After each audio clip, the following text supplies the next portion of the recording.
कहानी के शुरू में एक औरत अपनी बेटी को चर्च के दरवाजे पे छोड़कर चली जाती है। बच्ची को तो फादर ने उठा लिया था, लेकिन उस औरत का उस दिन के बाद कुछ पता नहीं चला। यहीं पर हम एक आदमी को एक कैबिन से निकलते हुए देखते हैं। सीन यहाँ से कट होकर प्रेजेंट में शिफ्ट होते हैं। चर्च के सामने मिली वो बच्ची जिसका नाम अब रूबी है, वो बड़ी हो चुकी है। एक इंटरव्यू में वो अपनी कहानी सुना रही थी कि कैसे मुझे मेरी असल मॉम चर्च के दरवाजे पे छोड़ गई थी और फिर मुझे कार्ला ने अडॉप्ट किया, जो मेरे लिए वर्ल्ड की बेस्ट मॉम साबित हुई है। इन्हीं बातों के दौरान शो के डायरेक्टर को शो में कुछ अजीब आवाजें सुनाई देती हैं, जैसे कोई विस्परिंग कर रहा हो। वो लोग ज्यादा ध्यान नहीं देते। इंटरव्यू को कंटिन्यू करते हुए होस्ट रूबी को बताती है कि इस शो का मकसद तुम्हारे असल पेरेंट्स को ढूंढना है, तुम्हारे डीएनए सैंपल के जरिए। हम देखते हैं कि इसी शो में कुछ अजीब सी क्रिएचर्स शरारतें कर रही थी, जो पूरी तरह इस वक्त नजर नहीं आ रहे। वो किसी का कॉफी का मग उठा के इधर से उधर रख देते, तो कहीं स्पॉटलाइट्स के स्विचेस उतार देते हैं, जिसकी वजह से स्पॉटलाइट रूबी के ऊपर गिरने ही वाली थी, पर एंकर उसे बचा लेती है। सबको ये एक नॉर्मल एक्सीडेंट लग रहा था कि तभी अचानक एंकर के सर पर स्विच लगता है और वो जख्मी हो जाती है। ये काम भी उन्हीं छोटी क्रिएचर्स का था। कुछ दिन बाद का सीन दिखाया जाता है। रूबी एक क्लब में म्यूजिक बैंड के साथ अपना काम कर रही थी और यहाँ मूवी के शुरू में दिखाया जाने वाला वो इंसान डॉक्टर हू रूबी पर नजर रखे हुए था। अगले दिन इसी क्लब में रूबी अपना काम कर रही होती है और आज डॉक्टर हू उसे सबसे अलग डांस करते हुए नजर आते हैं। रूबी को ये अच्छे लग रहे थे। हम देखते हैं कि छोटी क्रिएचर्स दोबारा रूबी को तंग कर रही हैं। वो रूबी की ड्रिंक का ग्लास नीचे गिराने ही वाले थे कि डॉक्टर हू उसे कैच करके टेबल के ऊपर रख देते हैं और रूबी से बात करते हैं। उसे बताते हैं कि मैं हेल्थ एंड सेफ्टी डिपार्टमेंट से हूँ, क्या तुम मुझे बताना पसंद करोगी कि तुम्हारे साथ ये अजीब काम अक्सर होते हैं, जैसे चीजों का गिर जाना, टूट जाना। रूबी हाँ में सर हिलाते हुए बोलती है, ऐसा इसलिए है कि मैं बहुत ज्यादा केयरलेस हूँ। डॉक्टर हू कहते हैं नहीं, इसकी रीजन इससे भी ज्यादा खतरनाक है। ये कहकर वो रूबी को कंफ्यूजन में छोड़कर ही यहाँ से जा चुके थे। अगले दिन रूबी अपनी फ्रेंड्स के साथ बाहर घूम रही थी। वो अपनी फ्रेंड्स को बताती है कि मैं बहुत चीजें खराब करती हूँ और इसी वजह से मेरी जॉब भी चली गई है। मुझे लगता है कि मेरे साथ कोई बैड लक चल रहा है। ये लोग एक टैक्सी में बैठते हैं और उसी टाइम सिग्नल रेड हो जाता है। इनके ऊपर एक स्नोमैन का स्टैचू था, जिसके स्क्रूज भी वो छोटी क्रिएचर्स खोलती हुई नजर आती हैं। इससे पहले कि वो स्टैचू उनकी गाड़ी के ऊपर गिर जाता और उनकी गाड़ी का एक्सीडेंट हो जाता, डॉक्टर हू अपने डिवाइस से सिग्नल को ग्रीन कर देते हैं। गाड़ी आगे चली जाती है और ये स्टैचू डॉक्टर हू के ऊपर गिर जाता है। इसके बाद डॉक्टर हू अपने टेलीपोर्टेशन कैबिन के अंदर बैठकर यहाँ से गायब हो जाते हैं। अगले दिन रूबी ग्रोसरी करके घर वापस आ रही थी और यहाँ भी वो छोटी क्रिएचर उसे तंग करने के लिए उसके ग्रोसरी बैग फाड़ देते हैं। रूबी बेचारी सारा सामान कलेक्ट करती है, पर अंडे टूट चुके थे। वो घर आकर ये सब अपनी मॉम को बताती है। उसकी मॉम बहुत खुशी से उसे बताती है कि हमारे घर आज एक नया बेबी आने वाला है। वो भी एक्साइटेड हो जाती है क्योंकि आज उसका भी बर्थडे था। रूबी की मॉम कार्ला, जिसने उसे पाला था, वो एक ऑर्फनेज चलाती थी, लेकिन रूबी को उसने अपनी बेटी की तरह पाला था। अपने घर पर वो अपने घर आने वाली इस छोटी बच्ची की जिम्मेदारी रूबी को देकर खुद घर से बाहर चली जाती है। और तभी रूबी को उस एंकर की कॉल आती है जो मूवी के स्टार्ट में रूबी का इंटरव्यू ले रही थी। वो रूबी को बताती है कि तुम्हारे डीएनए के जरिए पूरी दुनिया से तुम्हारे असल मॉम डैड का पता नहीं चला। साथ ही वो रूबी से ये पूछ रही थी कि तुम्हारे साथ उस दिन के बाद से कुछ बुरा तो नहीं हुआ। मेरे साथ तो बहुत चीजें बुरी हुई, मेरे काफी एक्सीडेंट हुए, मैं बोर्ड से गिर गई। वो अभी भी बहुत ज्यादा इंजर्ड थी। वो अभी यही सब बातें बता रही थी कि अचानक उनके पास रखा क्रिसमस ट्री भी उनके ऊपर ही गिर जाता है और कॉल कट हो जाती है। रूबी को बेबी के रूम में रखे फोन के अंदर से कुछ आवाजें आती हैं, जैसे कोई उसे बर्थडे विश कर रहा हो। वो जल्दी से बेबी के रूम में जाती है और परेशान हो जाती है क्योंकि वहाँ दो बेबी थी ही नहीं। वो बेड के नीचे देखती है तो वहाँ उनका कैमरा रखा था। उनके कैमरे से एक पिक्चर ली गई थी जिसके अंदर हमें उस छोटी क्रिएचर का फेस नजर आ रहा था। रूबी उन क्रिएचर को ऊपर से जाते हुए भी देख लेती है और उसका पीछा करती है, जहाँ वो क्रिएचर बेबी को एक बास्केट में डालकर आसमान की तरफ ले जा रहे थे।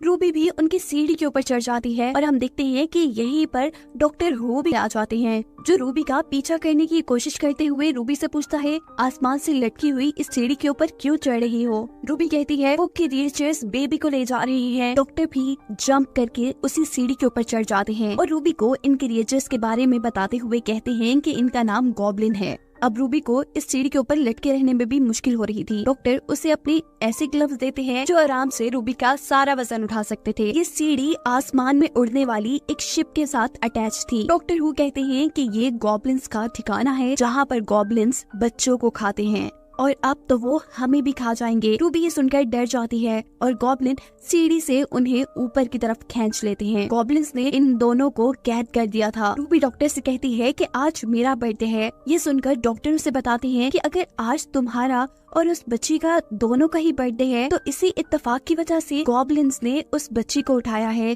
क्योंकि इत्तेफाक यानी कोइंसिडेंस बच्चों को और भी ज्यादा मजेदार बना देता है गॉब्लिन्स के लिए। ये गॉब्लिन्स इत्तेफाक, लक और ऐसी चीजों के पीछे जाते हैं। अब जैसे तुम्हारे साथ बैड लक थी, इसीलिए ये गॉब्लिन्स तुम्हारे पीछे पड़ गए। इन गॉब्लिन्स को आने वाले वक्त में होने वाले कोइंसिडेंस का यानी इत्तेफाकों का पहले पता चल जाता है। वो ये जान चुके थे कि क्रिसमस ईव पर तुम्हारे घर वो बच्ची आने वाली है।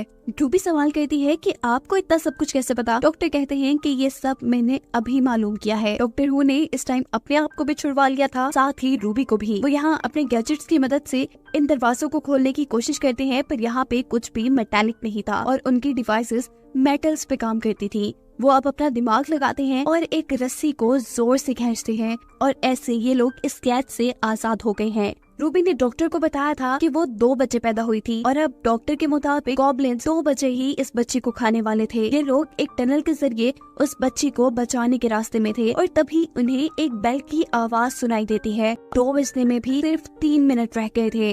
ये लोग एक होल से नीचे दिखते हैं जहाँ बहुत सारे गॉब्लिन्स जमा हैं। एक साइड पर कुछ गॉब्लिन्स नाच रहे हैं तो दूसरी तरफ कन्वेयर बेल्ट पर बच्ची को आगे की तरफ लेकर जाया जा रहा है और यहीं दूसरी तरफ हमें गॉब्लिन्स के किंग को दिखाया जाता है जो बहुत ही बड़ा और बहुत ही खतरनाक नजर आ रहा था। इसे देखकर रूबी और भी ज्यादा घबरा जाती है, क्योंकि रूबी का बेबी कन्वेयर बेल्ट पर आहिस्ता आहिस्ता आगे बढ़कर उस किंग के मुंह में जाने वाला था और तभी डॉक्टर के एक रस्सी खोलने से ये दोनों नीचे कन्वेयर बेल्ट पर गिर जाते हैं, उसी कन्वेयर बेल्ट पर जिस पर बच्ची थी। ये कन्वेयर बेल्ट रुक जाती है और सभी गॉब्लिन्स हैरान होकर उन्हें देखने लग जाते हैं। जब डॉक्टर हु बच्चे को गॉब्लिन के किंग के सामने से उठाते हैं तो किंग बहुत ज्यादा गुस्सा हो जाता है। अब डॉक्टर हु उनसे अपना तारुफ करवाता है और साथ ही उनके बजाए हुए गाने के ऊपर डांस भी करने लगता है। किंग और सभी गॉब्लिन्स इनके डांस को देखकर खुश हो जाते हैं। डांस करते करते डॉक्टर हु ने खुद भी एक ग्लव पहन लिया था और दूसरा ग्लव रूबी को दे दिया था। दोनों ग्लव्स पहनते ही बच्ची को लेकर रस्सी के साथ लटक कर नीचे की तरफ आ जाते हैं। गॉब्लिन किंग इन दोनों को यहाँ से भागता देखकर बहुत ज्यादा गुस्से में आ चुका था, जबकि ये दोनों तो अपने घर पहुंच चुके थे। यहाँ डॉक्टर हु रूबी से अपना ग्लव्स वापस ले लेते हैं क्योंकि उनकी चार्जिंग बहुत कम रह गई थी। रूबी ये सारी स्टोरी अपनी मॉम को बताने वाली थी और डॉक्टर हु उसे ऐसा करने से मना कर देते हैं। रूबी जो कि अभी भी डरी हुई थी, उसे लग रहा था कि गॉब्लिन्स अपना बदला लेने के लिए यहाँ पर जरूर आएंगे। डॉक्टर हु रूबी से घर के सारे स्विचेस को चेक करने को कहता है, क्योंकि गॉब्लिन्स कुछ भी करते थे तो इस दुनिया में वो एक हादसा लगता था। डॉक्टर हु को लग रहा था कि गॉब्लिन्स यहाँ किसी किस्म का शॉर्ट सर्किट करवा देंगे। इस सब के बाद रूबी अपनी मॉम को बताती है कि उसके असल मॉम डैड का कोई ट्रेस इस दुनिया में नहीं मिला। ये सुनकर कार्ला खुश हो जाती है और कहती है ये तो अच्छा हुआ ना, क्योंकि मैं तुम्हें किसी के साथ शेयर नहीं कर सकती। उनकी बातें सुनकर डॉक्टर कहते हैं कि मैं भी एक अडॉप्टेड चाइल्ड हूँ। Wow, coincidence. ये जैसे ही लफ्ज कार्ला के मुंह से निकलते हैं तो डॉक्टर हु उन्हें ये लफ्ज बोलने से मना कर देता है, क्योंकि जैसा हमें पता है कि गॉब्लिन्स कोइंसिडेंस के पीछे आते हैं तो यहाँ भी आ सकते थे। पर इस मर्तबा तो खुद भी डॉक्टर के मुंह से 2-3 मर्तबा कोइंसिडेंस का लफ्ज निकल गया था। ऐसा करते ही अचानक उनका घर टूटने लग जाता है। घर की छत में एक दरार आ जाती है और उनका फ्लैट आधा आधा बढ़ जाता है। डॉक्टर पूरे घर को चेक करते हैं और कहते हैं कि थैंक गॉड ये चले गए। ये शायद उनका गुड बाय गिफ्ट था, क्योंकि बेबी भी यहाँ पर सही सलामत थी। यहाँ तक के गॉब्लिन अपनी पिक्चर में से भी गायब हो गए थे। डॉक्टर इन सभी चीजों से तब तक खुश थे जब तक उन्हें ये नहीं पता था कि रूबी भी उनके घर से गायब है। बात सिर्फ यही खत्म नहीं हुई थी। रूबी सिर्फ उनके घर से गायब नहीं थी, वो अपनी मॉम की यादों से, इस दुनिया से हर तरह से गायब हो चुकी थी। इन सारी बातों का साफ मतलब था कि गॉब्लिन्स पास्ट में जाकर छोटी रूबी को अपने साथ ले गए थे। डॉक्टर को समझ आ जाती है कि उन्हें ही अब टाइम में पीछे जाकर इन सारी चीजों को ठीक करना होगा। अपने टेलीपोर्टेशन कैबिन में बैठकर डॉक्टर हु उसी रात में पहुंचती है जब एक और रूबी को चर्च के सामने छोड़ कर गई थी। यानी ये वही सीन है जो हमने मूवी के स्टार्ट में देखा था। डॉक्टर देखते हैं कि गॉब्लिन रूबी को ऊपर की तरफ लेकर जा रहे थे। डॉक्टर उनकी सीढ़ी के ऊपर चढ़ जाते हैं पर सीढ़ी टूट जाती है, जबकि दूसरी तरफ गॉब्लिन किंग रूबी को खाने ही वाला था। जिस वक्त अचानक डॉक्टर हु अपने सुपर ग्लव्स को पहनकर गॉब्लिन की शिप को नीचे की तरफ खींच लेते हैं। ये शिप चर्च के पिलर से टकराती है, जो पिलर गॉब्लिन किंग के पेट के अंदर स्टैब हो जाता है और गॉब्लिन किंग वहीं पर मर जाता है, जिसके बाद गॉब्लिन्स की शिप गायब हो जाती है। डॉक्टर नीचे गिरने वाली रूबी को कैच करके दोबारा चर्च के आगे रख देते हैं और वहाँ से दूर चले जाते हैं। वो देखते हैं कि चर्च के फादर रूबी को उठाकर चर्च में ले जा चुके थे, जिसके बाद वो दोबारा अपनी मशीन के अंदर बैठकर प्रेजेंट टाइम में आते हैं, जहाँ अभी भी रूबी का फ्लैट क्रैक हुआ था। वो रूबी को पहले की तरह देखकर बहुत ज्यादा खुश होते हैं। वो ये सारी कहानी रूबी को बता रहे थे कि अचानक उन्हें एंकर याद आती है जिसके ऊपर क्रिसमस ट्री गिरने वाला था। वो दोबारा अपने टेलीपोर्टेशन कैबिन के अंदर बैठकर उनकी भी जान गॉब्लिन से बचाने के लिए चले जाते हैं और इस मर्तबा मिशन पूरा करने के बाद वो वापस रूबी के पास नहीं आते, बल्कि रूबी उनको ढूंढते हुए उनके टेलीपोर्टेशन कैबिन तक पहुंच जाती है। रूबी जैसे ही इस कैबिन का दरवाजा खोलती है तो अंदर से ये इतना बड़ा होगा उसने तो सोचा ही नहीं था। ये देखकर वो बहुत ज्यादा इम्प्रेस हुई थी। डॉक्टर हु ने इन सभी की लाइफ की मुश्किलें ठीक कर दी थी, जो कि गॉब्लिन्स की वजह से यहाँ पे आई थी। कहानी के शुरू में कोई पत्थरों के छोटे छोटे टुकड़े करके जमीन में दफना देता है और यहीं से सीन शिफ्ट होकर मार्टिन नामी साइंटिस्ट को दिखाया जाता है, जो घने जंगलों के दरमियान गवर्नमेंट के बनाए रिसर्च एरिया में जाता है। हमें पता चला है कि इस वक्त दुनिया में कोई अजीब वबा फैल गई है, जिसके चलते आधे इंसान मारे जा चुके हैं। जमीन पर खाने की भी कमी हो गई है। गवर्नमेंट चाहती है कि कोई ऐसा तरीका निकाला जाए कि थोड़ी बची फर्टाइल जमीन से ज्यादा अनाज उगाया जा सके और दुनिया में बचे इंसानों के लिए खाने का मसला खत्म हो। इसी रिसर्च के सिलसिले में मार्टिन भी यहाँ आया था। पहले उसके कुछ फिजिकल टेस्ट किए जाते हैं, ये जानने के लिए कि वो भी वबा के वायरस से इन्फेक्टेड तो नहीं। टेस्ट क्लियर होने पे वो अपनी गाइड एल्मा से मिलता है, जो उसे जंगल के उस हिस्से में ले जाती जहाँ उसे रिसर्च करनी थी। इस वक्त जिस घर में मार्टिन रुका था वहाँ पर एक पेंटिंग थी जिसमें जंगल में खड़ी देवी को इंसानों की बलि दी जा रही थी। वो जब इस बारे में एल्मा से पूछता है तो एल्मा बताती है कि पुराने लोगों का मानना था कि इस जंगल में एक देवी है जिसको खुश करने के लिए ये लोग इंसानों की बलि भी दिया करते थे और वो नेचर का ख्याल रखती है। पर अब तो ये बच्चों को सुनाने के लिए कहानी ही रह गई है। खैर, मार्टिन यहाँ के लोगों से पूछता है कि पहले जो रिसर्चर्स यहाँ पे आए थे और जंगल में खो गए, उन्हें नई टेक्नोलॉजी के जरिए क्यों नहीं ढूंढा गया। जवाब में उसे कहा जाता है कि वो लोग बगैर गाइड के जंगल में गए थे। ऐसे में जंगल में गुम जाना बहुत आम सी बात है और जंगल में गुमना इंसान पे ऐसा खौफतारी कर देता है कि इंसान फिर जिंदा नहीं रहता। मार्टिन सिर्फ किसी रिसर्च के सिलसिले में नहीं यहाँ आया था, वो यहाँ किसी को ढूंढने भी आया था। जंगल में जाते हुए वो अपनी गाइड एल्मा को ओलिविया के बारे में बताता है, जिसके साथ उसने बहुत सारा रिसर्च वर्क किया था। वो सच में एक बहुत ही ज़हीन लड़की थी। वो काफी टाइम से इस जंगल में रिसर्च कर रही थी, पर पिछले 6 माह से किसी को उनका लेटर नहीं मिला। फिर जब ये आगे बढ़ते हैं तो इन्हें एक टूटा बिखरा कैफ मिलता है। एल्मा बताती है कि एक फैमिली इस जंगल में आई थी, पता नहीं उनके साथ क्या हुआ, लेकिन वो कभी लौट कर नहीं आए। ये सोचकर कि वो लोग मर गए होंगे, ये दोनों काफी उदास हो जाते हैं। रात होने से पहले ये लोग दोबारा कैंप लगा लेते हैं और इस रात इनके ऊपर कोई हमला कर देता है। न जाने किसने हमला किया था। इनकी आंखों में तो सिर्फ तेज रोशनी पड़ रही थी। इनको खूब मारा जाता है कि ये लोग बेहोश हो जाते हैं। होश आने पे ये देखते हैं कि इनको लूट लिया गया था। इनके पास तो जूते भी नहीं रहे थे। बिना सामान और जूतों के जब ये लोग आगे बढ़ते हैं तो मार्टिन के पाँव में बहुत ही गहरा कट लग जाता है। उसके पाँव पे पट्टी बांध देती है और उसे एक लकड़ी देती है जिसके सहारे वो जंगल में आगे बढ़ सके। और आगे जाने पे वो एक ऐसी जगह पे पहुंच जाते हैं जहां आवाज ही नहीं थी, सन्नाटा था वहाँ पे, हवा तक की आवाज नहीं थी। और अचानक इनके सामने अब एक आदमी आता है जिसे देखकर ये डर जाते हैं। वो आदमी कहता है डरने की जरूरत नहीं, मैंने बस इस लड़की को जख्मी देखा तो तुम्हारे पास चला आया। वो कहता है कि मेरे पास कुछ जूते हैं, तो मेरे कैंप पे आ जाओ, मैं तुम्हें जूते दे दूंगा। ये दोनों नोटिस करते हैं कि इस आदमी के पास तो काफी सामान था, शायद वो यहाँ काफी अर्से से रह रहा था। वो मार्टिन के पाँव का जख्म दिखता है जो बहुत गहरा था, इसीलिए वो उसके पाँव में टांके लगाता है, उसे पहनने के लिए जूते देता है, खाना और पानी भी। आखिर में कुछ मीठा पीने के बाद ये दोनों बेहोश हो जाते हैं। इससे हमें पता चलता है कि ये आदमी भी कोई अच्छा आदमी नहीं है। किसी खास मकसद से वो इन दोनों को अपने कैंप में लेके आया था। वो इन दोनों को मरे हुए इंसानों जैसे कपड़े पहनाकर इनकी तस्वीरें लेता है। दोनों को जब होश आता है तो ये कुर्सी से बंधे हुए थे। वो इस आदमी से अपनी जान की भीख मांगते हैं। वो आदमी इन दोनों को बांध कर जंगल के बिल्कुल दरमियान में ले आता है और इन दोनों से कहता है कि इस जंगल में कोई अजीब ताकत है, कोई देवी, और मैं उससे बात कर सकता हूँ। और एक मजे की बात बताऊँ, तुम्हारा यहाँ आना भी कोई इत्तेफाक नहीं, तुम्हें यहाँ लाया गया है।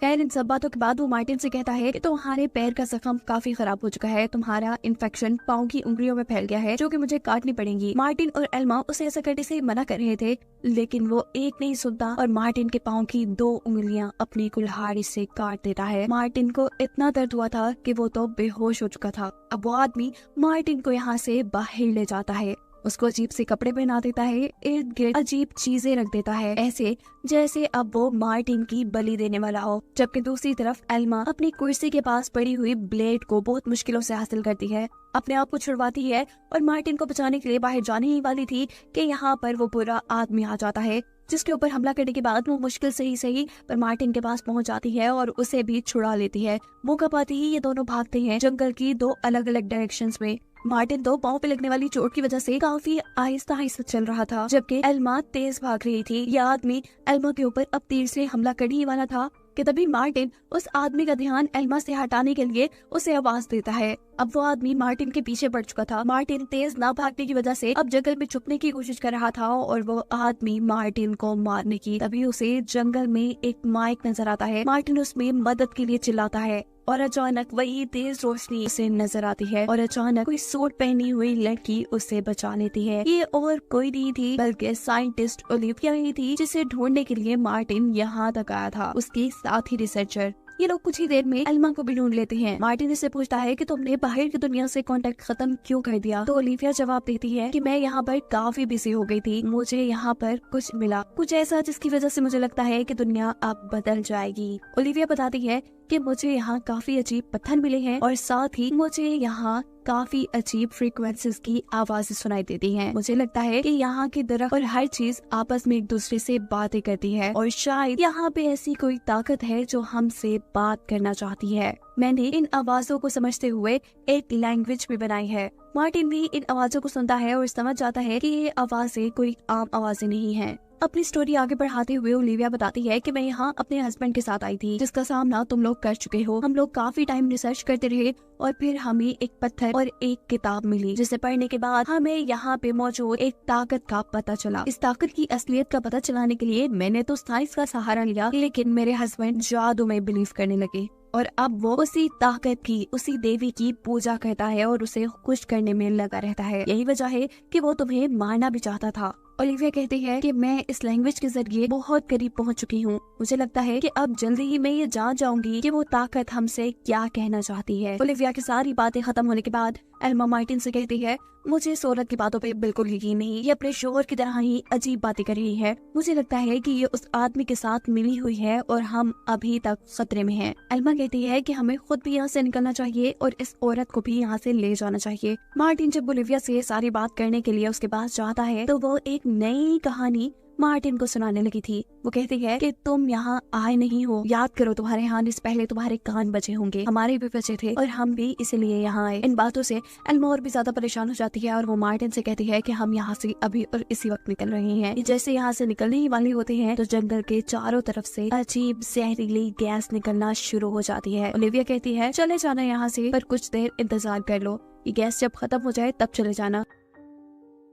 पर एल्मा अब रुकने वाली नहीं थी। वो यहाँ से जाने के लिए ओलिविया से ओलिविया का सूट लेती है और मार्टिन उसके साथ एक रस्सी बांध देता है ताकि एल्मा अगर उस गैस में जाते हुए बेहोश हो जाए तो मार्टिन उसे बचा सके। ऐसा ही होता है। एल्मा थोड़ी ही दूर जाती है तो गैस उसके ऊपर अपना असर करना शुरू कर देती है। उसे हेलुसिनेशंस होने लगते हैं, कुछ चीजें नजर आने लग जाती हैं और वो बेहोश हो जाती है। मार्टिन फौरन ही उसे पीछे खींच लेता है। होश में आने पर वो जोर जोर से चिल्ला रही थी कि मैंने उसे देखा, वो बहुत ही बड़ा था, मैंने उसे देखा। रात हो जाती है और हम देखते हैं कि ओलिविया का हस्बैंड भी उनके कैफ के पास आया हुआ था। मार्टिन और एल्मा को अब इन बातों का यकीन हो चुका था कि ये दोनों मिले हुए हैं। ओलिविया मार्टिन से कहती है कि यहाँ पे जो भी ताकत है वो तुम्हारे जरिए हमसे बात करना चाहती है। मैंने तुम्हारे लिए कुछ बनाया है, तुम ये पी लो और इसके बाद हम बाहर चलेंगे। मार्टिन उसकी बात इतनी आसानी से ना मानता, लेकिन उसे पता था कि अगर उसने ऐसा ना किया तो एल्मा की जान भी खतरे में पड़ जाएगी। उसे ये भी पता था कि शायद वो जो पी रहा है उसमें जहर भी हो सकता है। एक दरख्त के पास आकर मार्टिन उस जहर को पीने ही वाला था